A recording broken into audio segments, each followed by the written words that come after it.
Hi everybody, welcome back. Today we are going to talk about reports in QuickBooks Online and what to look for. So this is a demo file, it's not a live file, but let's take a look at the reports section. There are a lot of different reports. It can be overwhelming. So we're going to narrow down on just two important reports for today. Note that you can always go through and click them all and see what they do and click the little star to indicate that you want it to show up here in the top in the favorites section. I think in most files the profit and loss and the balance sheet are already going to show up in the favorites section, and those are the ones we're going to take a look at today. So let's take a look at a profit and loss. This shows the most important set of data about your business. In QuickBooks, you're spending your time categorizing your transactions, maybe invoicing customers, maybe reflecting their payments, but those things don't really tell you how your business is doing, and your bank balance really doesn't tell you that either. So the profit and loss is going to tell you what income you had during whatever period you want to look at, where all the money went, and what you in theory have left, but we're going to talk about that a little bit more on the balance sheet in a minute.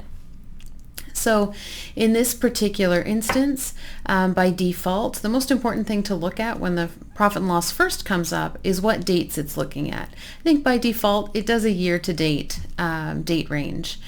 Let's change that to this year to last month. So at the top of the reports, there are all of these customization options. This year to last month is going to go up through July.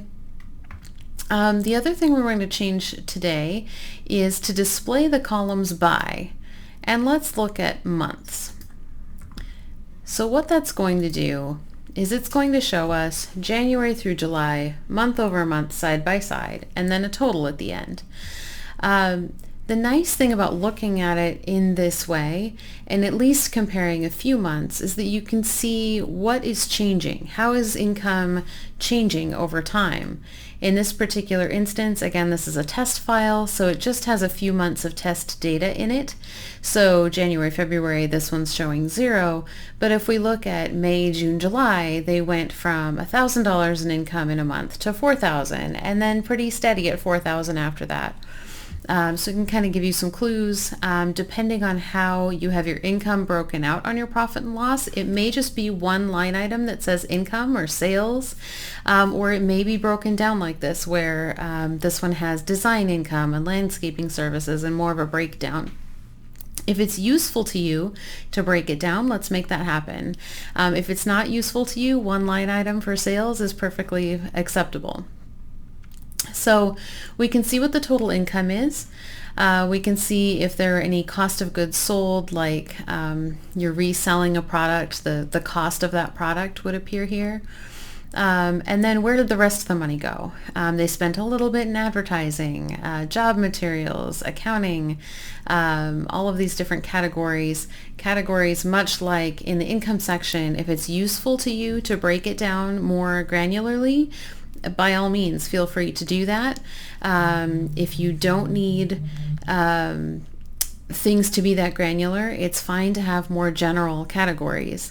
The one category we don't like to see with a big balance is this miscellaneous category that's in this particular report. Anywhere in this report, if there's a number that you want to see the detail underneath, you can click the number. So let's click this $2,000 of miscellaneous expenses, and it will open up a report that shows you what makes that up. Is it one transaction, multiple transactions? What are they? In this case, it is a bill that was entered for an insurance company. So if we then chose to click this line, it would open that actual bill and we could correct the category. QuickBooks often has a category called Ask My Accountant, which is perfectly acceptable to use if you aren't sure what to do with something. Add a memo to the transaction and your accountant will be happy to help you put it in a tax reasonable category. So we're back to that profit and loss. I think that was all that I really wanted to point out on that, other than to say that at the bottom line of this particular profit and loss, it shows net profit of about $1,600. So in theory, if you started with a bank account of zero and took in the income and paid out all of the expenses, this particular business would have $1,600 left in the bank account. The reality is that it's not quite that simple. There are things that don't appear in a profit and loss, but do affect that cash balance. So let's look at a balance sheet. We're going to go back to reports and choose the balance sheet this time. The way that I find the most helpful to look at a balance sheet is to change the dates to say this year and to compare it against last year and to show the dollar change. And I'll show you what that looks like. So again, being a test file, there isn't 2022 data in this file, but it will show you the change in these balances. So in this particular instance, they have $2,000 in the bank. They purchased a truck, and then they owe money. So they owe money on some loans. And so the biggest thing that we see is we had that $1,600 in profit. Maybe some of that went to pay down principal on the loan, or maybe some of that was distributed to the owner as an owner draw. Those things will drop the amount of cash available. So it may look like you have a bunch of profit and you ask, well, where did it go? The balance sheet can help show you that that maybe a loan was paid down or maybe a owner draw was paid. So the balance sheet can help give you an idea of that. The balance sheet should also, as a business owner, you want to know, what do I owe?